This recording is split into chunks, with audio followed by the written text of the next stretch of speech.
Let us have a view of CPM that is called as critical path method. So project scheduling, why to do it is that you come to know that what tasks are in there and these tasks, how much duration they will take up to complete and how many weeks or person months you will require to complete the project.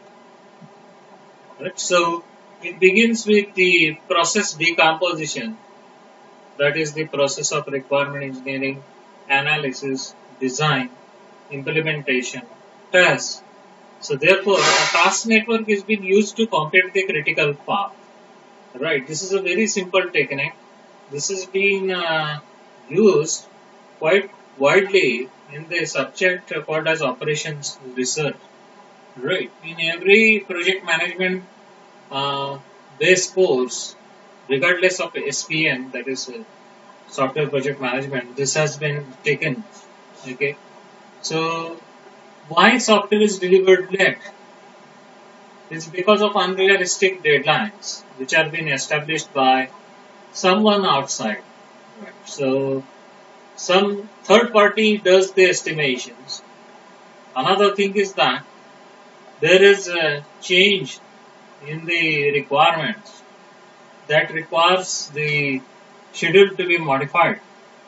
And unhonest underestimate, that is, we will complete a task sooner and sooner. This is an indicator of overconfidence, right? Predictable and unpredictable risks, technical difficulties, miscommunications that may result in the delays. So this is the cumulative effect of that is the failure of the project invariably. So the things that are required to be done are compartmentalization of the processes, have the interdependency structure, allocate the time, do the effort validation. If there is a delay in start, there will be a delay in the end, right? So define responsibilities, define outcomes, and define milestones. That is what is the stuff that has been needed. Next is let us work out with CPM. As I have told you that CPM is an old technique and numerous and company for creating the chemical plant, they have done CPM. Okay, they use CPM for that. Very simple technique it is. And in 1958, Jesse, U.S. Navy has done the Polaris missile program. So how to allocate the chart.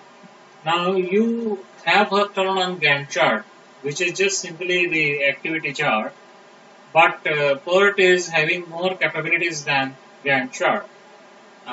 Near about 100 years have happened to Gantt chart, right? And more than how many years? Okay, if you count from 60, yeah, 60 years have happened to both of these techniques, that is CPM and PERT. But still they are being used, okay, in the industry. So how we can create the project network? You have to do network analysis right here. And as I have said that this is a very simple technique, both CPM and PERT, very, very simple technique, right? So that it will not require a comprehensive kind of an amount and probably you will enjoy it, okay? So network can be created with the help of nodes and arrows. Arrows are leading from tail to head, right? And from again the current head to the next kind of an node, right? To indicate the activity.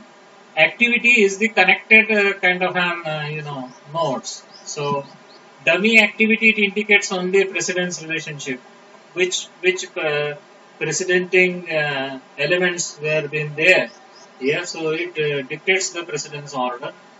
So event are the signals. They are being there at the beginning or ending of an activity. They designate a point in time. So there are two types of mechanisms available for a network. Activity on node and activity on arrow. That is AON versus AOA. So what is the thing that has been used? AON, because it is simple to understand. That is, if it is, let us say, a directed graph where the edges do not represent the weight. Okay, the nodes themselves will be containing. So AON approach we will be using than using AOA, which is little bit complex and requires time to understand. It's not that complex, but it requires time to understand. And network diagrams flow from left to right, right? So this is the way we have to read the network diagram. So this is the thing, AOA, there is activity on edges here. That is node 1, 2, 3, 4, 5, 6, 7. 7 nodes are in there.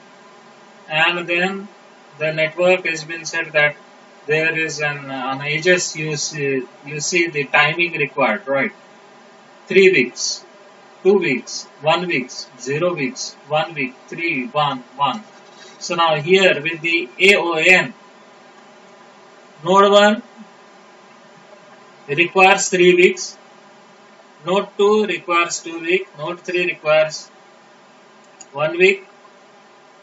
Like this, AON continues. So which one is better to understand?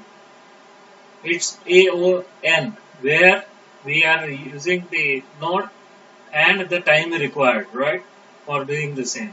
Then indicating it on edges here. Okay. So we have got the possibilities now.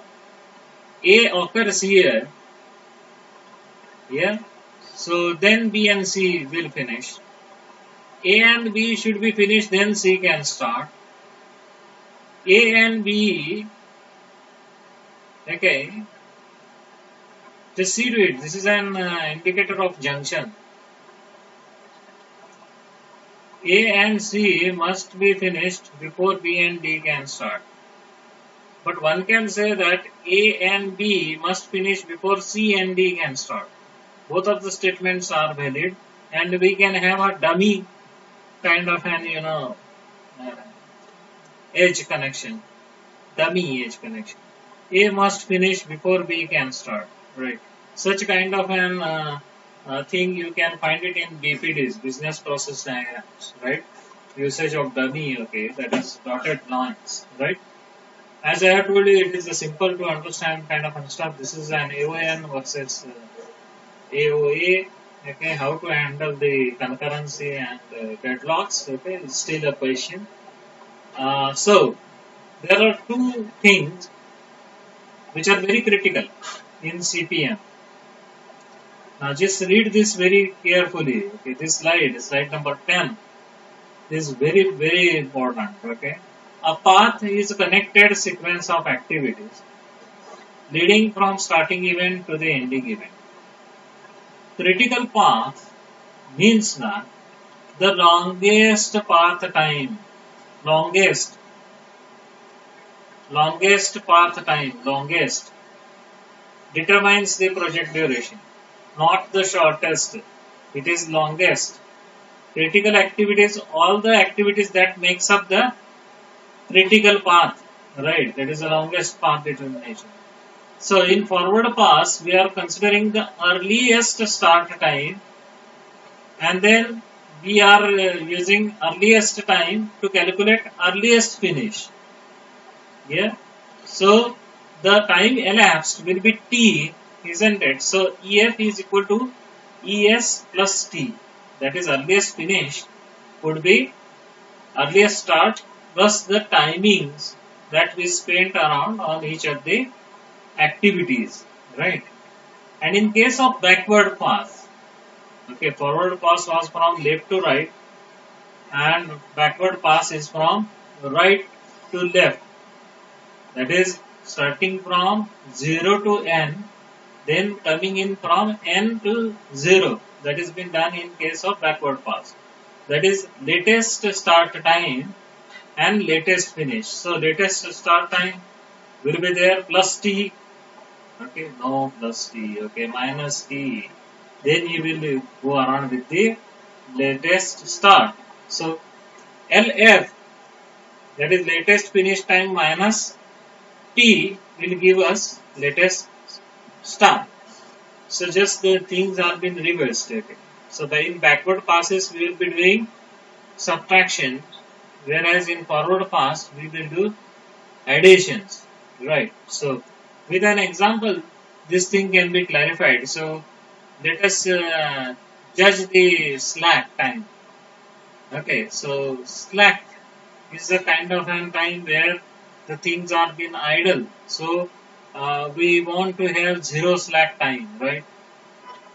So the float time is equal to ls minus es is equal to lf minus ef. That is latest start minus earliest start and latest finish minus earliest finish, so that the float can come 0. In the previous equation we have seen ls is equal to latest finish minus t and earliest finish is equal to es plus t. So therefore lf minus ef should be 0. That is 30 minus 30 is comes out to be 0. Isn't that? Yeah? Okay. So let us go around with the example to quickly understand, isn't that, the CPM, then discuss the theory, right? So here, how the network labels are being created. Activity descriptor, that is the number of activity A or 1 or 2 or 3, right? Here, EF is identified and here latest finish will be identified. And on the left hand side, we will have earliest start and earliest finish and the float. That is EF minus LF minus EF here and LS minus ES, right? So let us go with the example, right? Directly. Yeah. So now serial activities will be activity A chain to activity B chain to activity C. Okay, it is misspelled C. Activity C, okay, in parallel you can see D and F are existing and then they are been merging to H. Merge again, 3 activities ABC are merging into D. Burst, okay, they are just similar to join and core, right? Burst is the 4 and merge is the join, okay, try to understand in this way. Okay, so this is the example, right? Now pay your attention here. Now the activity A is the starting activity and the finishing activity is the H, okay, presentation to the client. Here, predecessor of A is none. So we will begin with A contract. What is the duration of that? Is 5. Return 5. Activity B. Who is the predecessor? A. So an arrowhead from A to B has to be drawn. How much time duration it needs? 5. Written over there. What is the next activity? C. Here, who is the predecessor? A. So have an arrowhead from A to C. What is the duration? 6. Okay. Now, for D, predecessors are B and C. So for D, draw arrowhead from B to D, C to D. What is the time duration? 13. Okay. For E, predecessor is D. Okay. For E, predecessor is B. So therefore, draw an arrowhead. The value is 6. Okay. Then F, D, its value is 4. And for C, okay, for G it is C.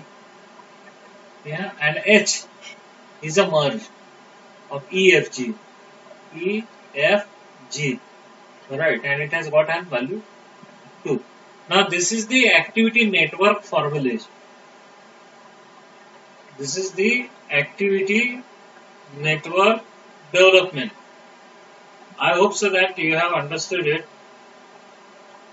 What is important is to write down first the activities in serialization, then interconnect them. Okay, you will receive the activity network. Now let us do the forward pass on this network. Here, just see to it. Now let us say the path 1. How we can reach from A to H. Okay, A to H. First path is A, B, E, H. So 5 plus 5, 10 plus 6, 16 plus 2, 18. Another path is A, B, D, F, H. Okay. A, B, D, F, H. 10 plus 13, 23, 23 and 6, 29. Okay. Third path is now A, C, D, F, H. 5 and 6, 11 and 24, 24 and 6, 30. Okay, next path is 5 plus 6, 11 plus 9, 20 and 22. So, just see to the paths. The way I calculated it is coming out to be 18, 29, 30 and 22. Which one is having the largest time? Is 30 weeks, right? So, who is having that 30 weeks? A, C, D, F, H. Okay, that is what is critical path, because it was the longest path. Yeah, we are not interested in the shortest path. Shortest path will be A, B, E, H. We are not there with this thing. So path 3 is the critical path. So you can determine these things. Earliest start plus duration is equal to earliest finish, right? So now let us go ahead with forward pass. We begin with 5, right? This is the starting time, 0. Yeah, 0 plus 5, 5, right? So to start with B, how much timing we will require? It cannot start unless A is finished. So 5 will be kept over here. 5 plus 5, 10, right? C cannot start before A can complete. So 5 comes over here. 5 plus 6 is 11. Now, out of these two, you have to select the largest value. Which one is there? Out of 10 and 11? 11. 11 plus 13, 24. Okay, for this stuff, okay, before going around, this is a direct kind of a substitution. 24. 24 plus 4, 28. Yeah, we will wait here. 10 plus 6, 16. 11 kept as it is. 11 plus 9, 20. Right now, from 20, 16 and 28. Which one is the highest number? Is 28. Keep it here. 28 plus 2, 30. So this is the forward pass. Okay. This is the forward pass. How I have did it? Initial starting time is 0. 0 plus 5 is the actual timing. Okay. Earliest finish. Now this is earliest start. That is 5. 5 plus 5, 10. Then this 5 will be the earliest start for this. 5 plus 6, 11. Out of these two, 10 and 11. 11 is higher number. So select it here. 11 plus 13, 24. 24 plus 4, 28. Now wait. 10. 5 plus 5, 10. 10 plus 6, 16. Then 11 kept over here. 11 plus 9, 20. Out of these three, select the highest number, 28. 28 plus 2, 30. So this is the forward pass. Okay. Now, backward pass, LF minus duration. Latest finish we know what it is, 30. Latest finish we know, now it is 30, right? So now that has to be remembered. Now we have done addition up till now with the forward pass. Here, now we are doing backward pass. So we have to do minus till we reach up to the first one. So let us begin. 30 is the beginning time. 30 minus 2, 28. Right? 28 is been given to 3. 28 here. Yeah. 28 here. 28 here. Yeah. Now, 28 minus 4, how much it is? 24. 28 minus 9, 19. 28 minus 6, 22. Yeah. So now here it will be 24 minus 13, 11. 22. Just see to it. Okay, will be given, isn't it? Now just try to see to it that out of these three things, isn't it? Which one is carrying the lowest value? Just see to it. Now here it is been 11. Okay. Only one value is available, 11. 23 minus 13, 11. Right. So 11 will be substituted here. 11 will be substituted here. 11 minus 5, 6. 11 minus 6, 5. So which is the least number out of 6 and 5? 5. So 5 minus 5 is equal to 0. Right? Let us see first of all what we have received. There is a triplet that we have received. Now the filled areas should be these 2 points. Okay. Initially this will be 30. Okay. And here we should find out 0. What is our aim? After doing the backward pass, here it should start off with 30 and here it should end up with a 0. Okay. So how we are going to do it? By subtracting. So 30, we have kept it as it is. And we are concentrating on minimal. In the previous case, we have thought about the maximum number. 30 minus 2, 28. So 28 has been supplied as latest finish to everything. 28, 28, 28. Now just subtract 6 from 28. Come out to be 22. 4, 24.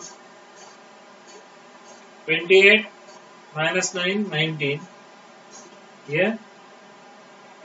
Okay. Then 24. Now we have to write about B and C now. But in between there is D. Okay. So 24 is coming over here. 24 minus 13, 11. Now who is the smallest amongst these things? 11, 22, 24 and 19 is 11. Right.